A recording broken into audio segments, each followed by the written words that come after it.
Hola, muy buenas tardes, que Dios les bendiga, buen provecho, bienvenidos a esta perla de la palabra.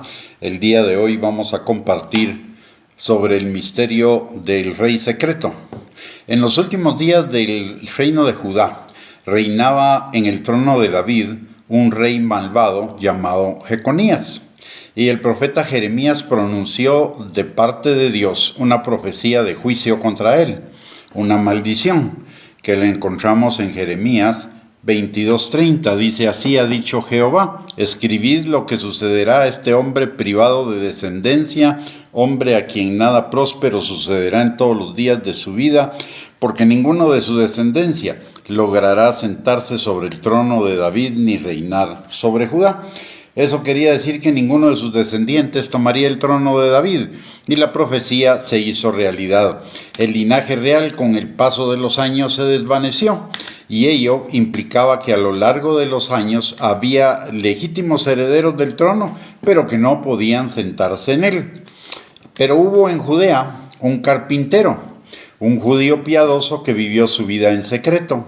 Aunque nadie a su alrededor tenía idea, ni él tampoco, en realidad era el verdadero rey de Israel, el rey secreto. Él se llamaba José, el padre de Jesús. El Mesías prometido a Israel tenía que ser del linaje de David, un heredero justo, y no en el linaje distante de un familiar del heredero real, sino directamente del linaje de David, del heredero de la casa real. Y José era un descendiente directo de David y de los reyes en Israel, como lo podemos ver en las genealogías que están en Mateo, de las genealogías de Jesús que están en Mateo y las que están también en Lucas. El ángel, por el otro lado, el ángel, cuando le anunció a José el nacimiento de Cristo, el ángel lo llamó Hijo de David, y eso significaba un descendiente directo de David. También se le hizo referencia por su relación con David a los reyes de Judá. Y José, siendo el padre terrenal de Jesús, su hijo primogénito, heredó el trono a Jesús.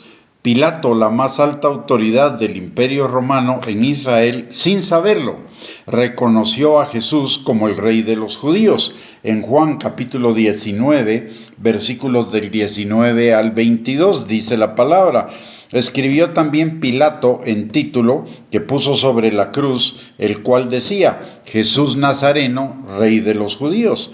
Y muchos de los judíos leyeron este título porque el lugar donde Jesús fue crucificado estaba cerca de la ciudad, y el título estaba escrito en hebreo, en griego y en latín.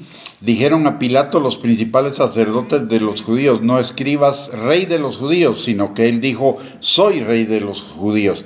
Respondió Pilato: lo que está escrito he escrito. Punto. O sea, dejó en la cruz de Cristo, dejó puesto el título Jesús Nazareno, rey de los judíos. Él lo reconoció, y fue un reconocimiento profético, un cumplimiento profético de lo que el Señor había profetizado muchísimos años antes.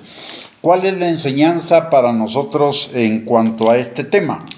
Así como José fue el rey secreto, que nunca supo que era rey, y aún así vivió una vida real, todos los que somos de Jesús igualmente somos linaje real, llamados a vivir como tales.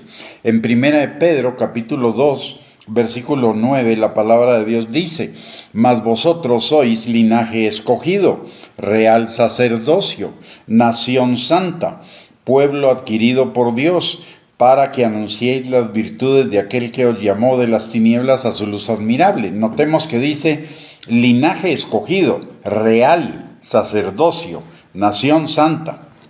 Por el otro lado, en Apocalipsis capítulo 1, versículos 5 al 6, la palabra de Dios dice: y de Jesucristo, el testigo fiel, el primogénito de los muertos y el soberano de los reyes de la tierra, al que nos amó y nos lavó de nuestros pecados con su sangre, y nos hizo reyes y sacerdotes para Dios su Padre. A él sea gloria e imperio por los siglos de los siglos. Amén. Posteriormente, también en Apocalipsis capítulo 5, versículo número 10, la palabra de Dios dice: y nos has hecho para nuestro Dios reyes y sacerdotes, y reinaremos sobre la tierra. Aquellos que son verdaderamente realeza no necesitan de coronas, ni de tronos, ni de reconocimientos, como no lo necesitó José y no lo necesitó Jesús en su vida terrenal, sino Jesús hasta en su muerte fue reconocido como rey de los judíos. De tal manera que nuestra realeza no se encuentra en lo externo. No porque somos hijos del rey tenemos que vivir como hijos del rey, con lujos, con ostentación, etcétera, etcétera. La palabra de Dios dice todo lo contrario, que tengamos contentamiento con lo que tenemos en primer lugar, y en segundo lugar que seamos sobrios, que no seamos ostentosos. No es lo externo lo que determina nuestra calidad de reyes y sacerdotes, es lo interno, es lo que hay en el corazón, de la misma manera que José y de la misma manera que Jesús. ¿Y qué era lo que había en el corazón de José y en el corazón de Jesús? Obediencia. José siempre obedeció las instrucciones que Dios le dio, y Jesús obviamente vivió en la obediencia al Padre y en hacer la voluntad del Padre. Usted y yo entonces somos reyes y sacerdotes para vencer todos los obstáculos que nos impidan a usted y a mí crecer en el propósito de Dios para nuestras vidas, en los planes que Él tiene de bien y no de mal, para darnos un futuro y una esperanza, y para llevar nuestra vida en aumento como la luz de la aurora.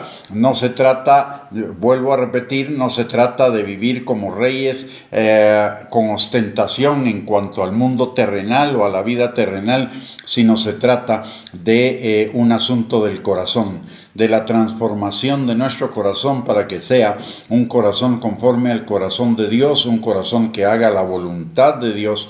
Y la palabra es muy clara en eso. Mateo 7:21, no todo el que me dice Señor, Señor, entrará en el reino de los cielos, sino el que hace la voluntad del Padre que está en los cielos. Número 1. Número 2, si aquí vivimos como reyes, la palabra de Dios dice que ya tenemos nuestra recompensa aquí en la tierra, por lo tanto no tendremos recompensas en la eternidad, y las recompensas de la eternidad son muchísimo mejores que las recompensas terrenales. En la eternidad nos están guardadas recompensas, tesoros, galardones y coronas, para que podamos vivir una eternidad al máximo con Cristo Jesús. Así que nuestro enfoque debe ser reyes y sacerdotes para Dios, no para la gente. Reyes y sacerdotes para Dios, no para lo externo, sino para lo interno, para la transformación de nuestro corazón, para la obediencia a la palabra, para hacer la voluntad de Dios, para nuestra santificación.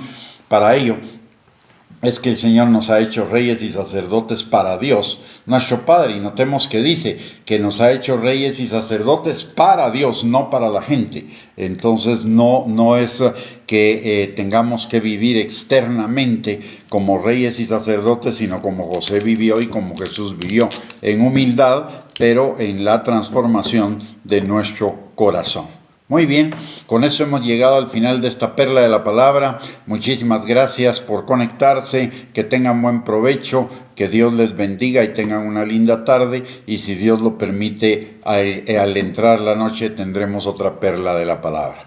Un abrazo para todos, bendiciones.